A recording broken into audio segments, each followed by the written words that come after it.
베레시트 에클레시아입니다. 히브리서 강의 8번째 시간입니다. 이번 시간에는 생명의 새 언약, 곧 말씀 그리스도 생명나무라고 하는 제목으로 히브리서 8장 1절부터 13절까지 함께 나눠보도록 하겠습니다. 히브리서 기자는 계속해서 우리가 하나님의 택함을 받은 백성이요, 우리가 하나님의 아들이라고 하는 것의 증거는 말씀이고, 그 말씀이 바로 그리스도다. 그리고 그 말씀으로서의 그리스도는 대제사장이다. 그리고 우리 역시 그 하나님께로부터 온 말씀으로서의 그리스도 대제사장을 담는 집이 되면, 곧 그 말씀 그리스도와 우리가 한 몸을 이루게 되면 그분을 우리의 머리로 넘겨받아서 우리는 그분의 몸이 되고, 그래서 그분과 우리가 하나가 된다고 하면 우리도 마찬가지로 왕 같은 제사장의 존재가 되는 것이고, 그것이 바로 하나님의 아들이요, 하나님의 택함을 입은 백성이라고 하는 증거다. 이 얘기를 계속 해오고 있어요. 그러면서 이제 아브라함과 멜기세덱 그리스도를 등장시켜서 그것을 보다 더 강화하는 그런 이제 증언을 7장까지 했습니다. 8장으로 넘어와서는 이것을 좀 더 구체적으로 히브리서 기자가 이제 풀어 줍니다. 그러니까 무슨 얘기냐면, 그 말씀 그리스도가 바로 우리에게 있어서는 우리를 하나님의 아들로 삼는, 곧 우리가 하나님의 택함을 입은 자녀라고 하는 그러한 증거요, 우리에게 있어서는 언약이 된다. 우리가 우리 보기 옳은 대로, 우리 멋대로, 우리 소견대로 규정하고 정의한 하나님의 말씀으로서의 생명나무를 선악을 알게 하는 선악나무로 곡해를 해서 취하고, 그것이 결국은 율법이잖아요. 그 율법을 온전히 행하지도 못하면서 행하겠다고 너스레를 쳐온 그러한 행위들, 그게 구약에서는 뭘로 표현이 된 거냐면 피의 제사, 희생 제사, 그리고 끊임없는 종교적 행위, 어떤 절기, 그죠? 이런 것들로 표출되어져 왔잖아요. 그죠? 근데 그것은 결코 우리에게 있어서는 언약이 될 수 없다는 거예요. 그러면서 다시 한번 대제사장 얘기를 꺼내요. 그 대제사장이 결국은 누구냐면 하나님 우편에 앉아 있는 그리스도를 뜻하는 건데, 계속해서 설명을 드렸지만 성경이 말하는 하나님 나라 보좌라고 하는 것의 의미는 말씀을 뜻한다고 했잖아요. 이해되죠? 말씀 그리스도를 의미하는 거예요. 그러니까 다시 한번 설명드리지만, 여러분이나 저가, 나들이, 우리가 진리를 알고 깨달으면 그 진리는 율법하고는 아무런 상관이 없는 거죠. 말 그대로 아가페 사랑, 용서의 상태를 의미하는 거예요. 그죠? 나뿐만 아니라 이 90억 모두가 잠재적으로는 전지전능하신 하나님을 드러내고 나타내는 말씀 그리스도들이다. 그리고 바로 그들이 나고 내가 그들이다. 그들도 나뿐만 아니라 사랑과 용서다. 아가페 사랑과 용서다. 진리다. 이것을 알고 깨달으면 내가 바로 말씀 그리스도가 되는 거고 나도 왕 같은 제사장이 되는 거예요. 내가 바로 하나님 나라가 되는 거란 말이에요. 내가 바로 하나님 나라의 보좌가 되는 거예요. 이해되시죠? 그 얘기를 하는 거예요. 그러면서 생뚱맞게 무슨 얘기를 하냐면 성전 얘기를 한단 말이에요. 그 대제사장은 성스러운 곳의 성전에 있다. 그럼 이게 결국 무슨 얘기하는 겁니까? 창세기 1장 1절 얘기하는 거잖아요. 그죠? 대제사장은 그리스도는 말씀을 뜻해요. 근데 그 그리스도로서의 말씀이 성스러운 곳, 곧 성전 안에 있대요. 근데 지금 히브리서 기자가 어떤 표현을 쓰냐면 그 성전은 진짜 성전이라는 거예요. 그리고 그 성전은 땅에 있는 것이 아니라 헤븐, 베레시트로스의 말씀 안에 성전이 있다는 거예요. 곧 말씀과 함께 한다는 얘기죠. 이해되시죠? 그러면 여기서 성전은 하늘의 성전, 말씀과 함께하는, 그러니까 땅의 성전이 아니라 건물 성전, 예루살렘의 율법 성전이 아니라 종교적 행위를 위한, 우상 숭배를 위한 그 도리에 돌 하나 남지 않고 허물어져야 되는 그 성전이 아닌 하늘의 예루살렘 성전을 의미하는 거예요.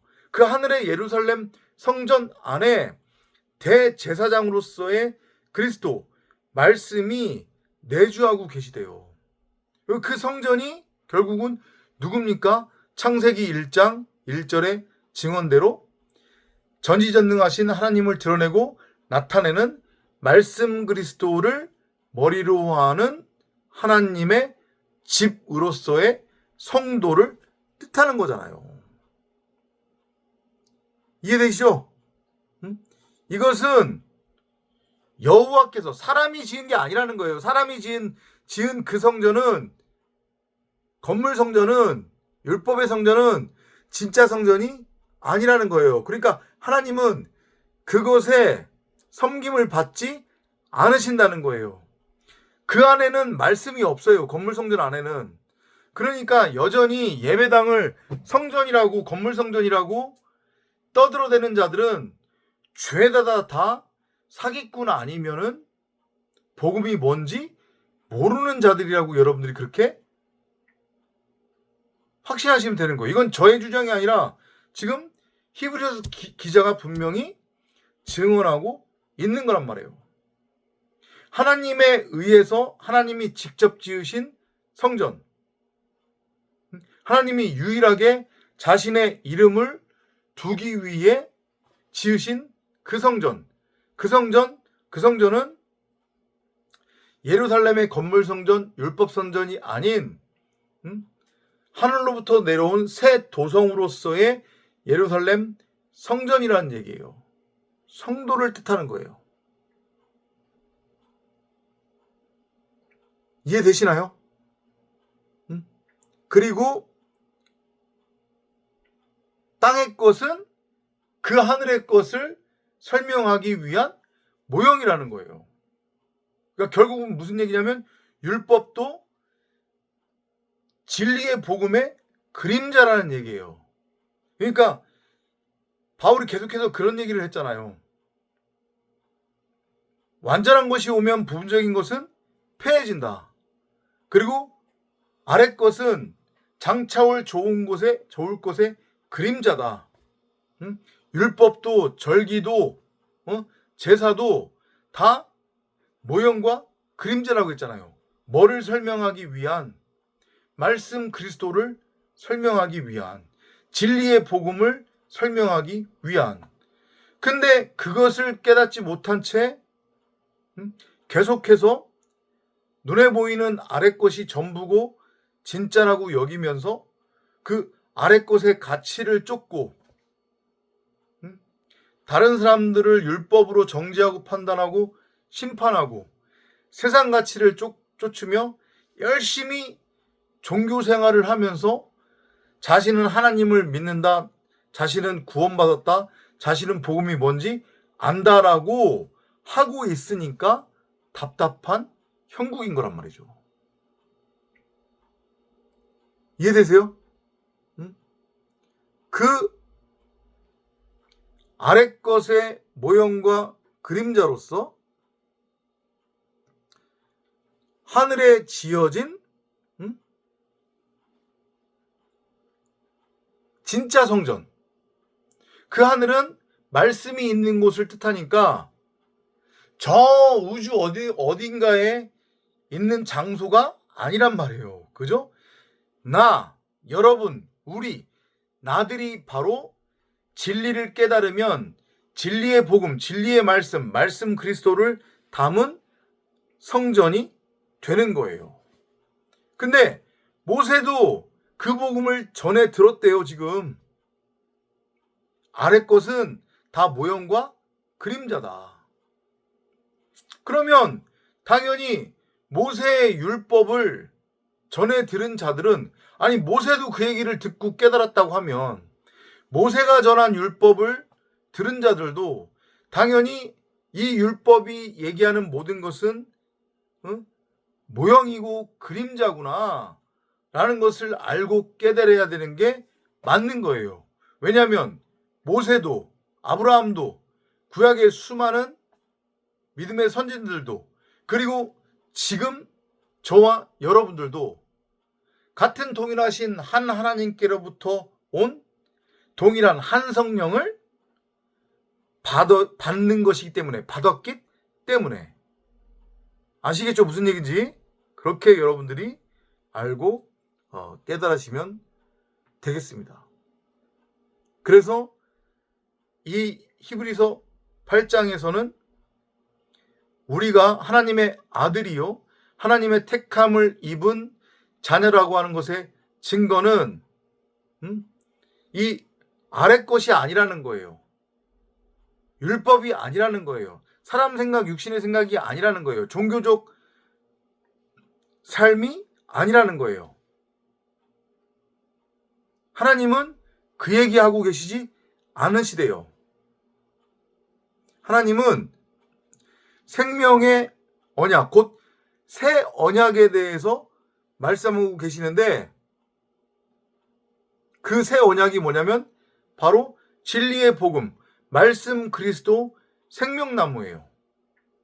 그리고 그로 인해 첫 번째 언약, 그러니까 사람 입장에서 오해하고 있는 율법의 행위를 통해서 하나님처럼 될 수 있고 하나님의 자녀가 될 수 있고 하나님의 택함을 입은 백성이 될 수 있다라고 오해한 그 첫 번째 언약은 이미 폐해졌대요. 이해돼요? 무슨 얘기지? 그것은 아무런 쓰잘데기 없는 거래요.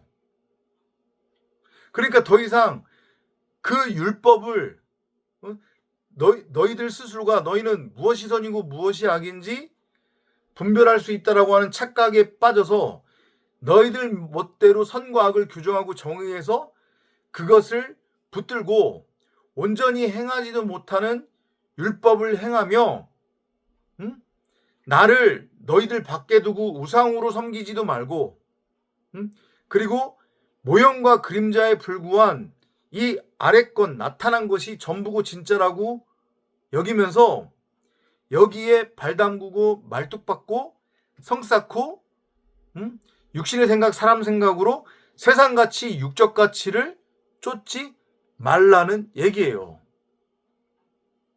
그렇게는 너희가 결코 나의 자녀가 될 수 없고 내 아들이 될 수 없고 나를 드러내고 나타낼 수 있는 하늘로부터 내려온 새 예루살렘 도성 성전은 더구나 될 수 없다. 말씀으로서의 나를 담을 수 있는 집이 될 수 없다. 이 지금 증언을 8장을 통해서 히브리서 기자가 하고 있다는 것을 알고 깨닫기 바랍니다. 히브리서 강의 8번째 시간 오늘 여기서 마무리하도록 하겠습니다. 100번 1000번 여러분들한테 부탁드리지만 끊임없이 주야로 성령을 구하고 찾고 두드리는 기도를 반드시 하시기 바랍니다. 그리고 전도자가 올려놓은 여러 강의 설교들을 반복해서 여러분들 자신에게 들려주시기 바랍니다. 구독과 좋아요는 큰 힘이 됩니다. 영상 여기저기 많이 퍼날라 주시고 공유해 주시고 전도자를 위해서 계속해서 기도 부탁드리겠습니다. 전도자는 이제 3차 항암에 들어가서 오늘이 이제 4일차입니다. 컨디션이 썩 좋지는 않습니다. 오락가락 하는데 그럼에도 불구하고 되도록이면은 짧은 텀으로 영상을 올리려고 저도 그렇게 애를 쓰고 있으니까 성도님들의 많은 양해를 부탁드리겠습니다. 다음 시간에 또 찾아뵙도록 하겠습니다. 고맙습니다.